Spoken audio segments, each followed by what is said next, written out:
Мен Атырау Райхан Жұмабайқызы. Мұнай саласы бойынша машинариялық жабдықтарды пайдалану мамандығына таңдап түстім. Менің ата-анам бұл салаға келуіме қарсы болған жоқ. Себебі әкем осы мұнай саласында еңбек етеді. Өзіме алдыма қойған мақсатым бала кездегі бұл әкемнің ізін қуу, әкемнің ізін жалғастыру.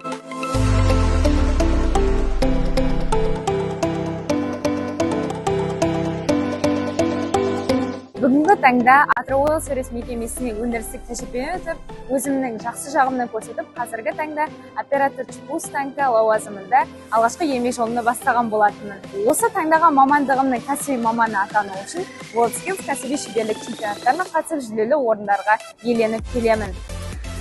Жұмысшы мамандығы қоғамның тірегі, оның ел дамуына қосқан үлесі ретінде ерекше құрметке ие.